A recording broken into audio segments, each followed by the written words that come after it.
Hello, YouTube viewers.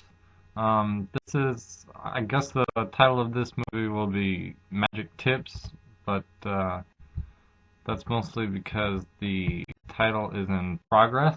Um, Send me a cool title and I'll consider it. I'm hoping to do more videos like this. So yeah, this video is going to be mostly about some of the cards I saw at the pre-release. In particular, the ones that I haven't mentioned in my last video. And so I'm going to jump right into it and start with a card called Called to Mind.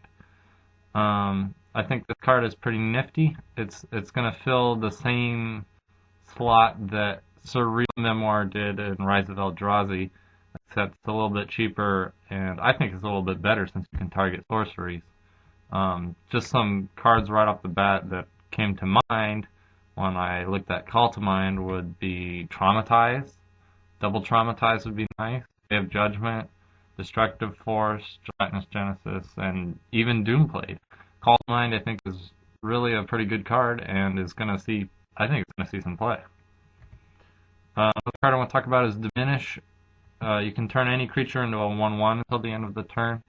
This is pretty much one of my more favorite cards in blue right now because it's basically blue removal. If you've got any blue creature, bam, their attacking monstrosity just gets eaten.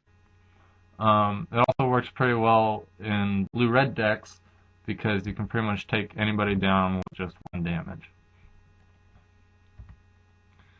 Next is Foresee. This card is a little bit expensive for blue draw spell, but I think it's definitely worth it. It's kind of like cramming 2 or 3 cards into one.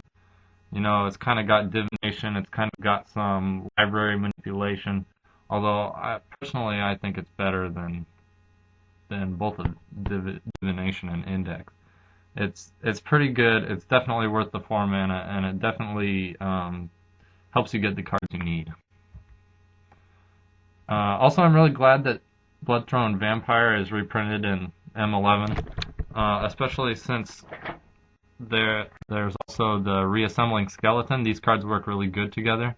Like, say you have Reassembling Skeleton, you can sack the skeleton to give +2, bring the skeleton back, sack it again to give another +2, and if you have 4 mana, you can bring them back a 3rd time and sack them, and then bam, your Bloodthrone Vampire is a 7/7 on like turn 4. So Bloodthrone Vampire and the Reassembling Skeleton is definitely a threat to watch out for. I'm also really glad that they are printing Act of Treason with Bloodthrone Vampire, because then your Act of Treason not only steals their big creature, after you swing, you can sack their big creature and power up your vampire. So the Act of Treason is its own form of removal.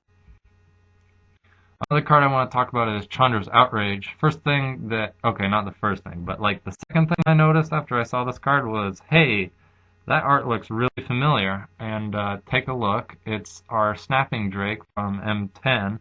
I'm just going to flip them around here, and there you go. You can see the similarities there. And so I noticed that myself, and I thought that was pretty cool. I figured I'd add it in this video. Chandra's Outrage is, in my mind, the card that's replacing Bituminous Blast.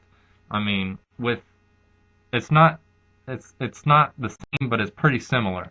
4 damage to a creature with an additional effect. I know in a format without Cascade, you just kind of have to think of this as you're paying 1 less to cascade into Shock or Burst Lightning. And so I think that's going to see some play. It's a pretty decent card and definitely worth drafting. Chandra's Spitfire. Oh man, this card is crazy good. Because just how I was talking about in my last video about Ajani's Pridemate, the ability stacking for each time you gain life, this ability stacks for each time you deal damage. So here's just a little scenario here. Imagine you have a Pyromancer on the board. That's not unheard of. Okay, so let's say you ping with the Pyromancer. You play a Lightning Bolt. You've already powered up your Spitfire twice, so you can attack for 7 in the air, and then if you have Fling, you can hit for another 7. And in that turn alone, you've done 18 damage. and I think that really speaks to the effect of how great Chandra Spitfire is, but also how good Fling is. Fling is a really good card and is definitely worth playing. Another great red card is Fire Servant. I didn't get any of these, but I'm really excited to get some of them. Having one Fire Servant turns a Lightning Bolt into a 6 damage spell for 1, and a Lava Axe into a 10 damage spell. And that's pretty great on its own. But think about if you had 2 Fire Servants, your Lightning Bolt turns into 16 or 12 damage. Sorry, 12 damage, and your Lava Axe is lethal. And I'm just throwing this out there. Fireball. I don't want to say anything else than that.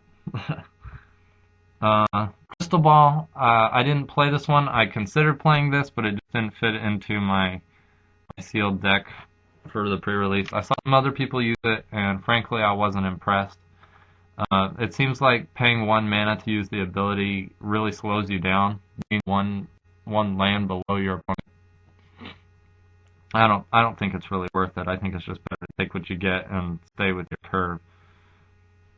And finally, Mystifying Maze. I touched on it in my last video, but one thing I thought of on the way back from the pre-release is that Mystifying Maze is an answer to Emrakul.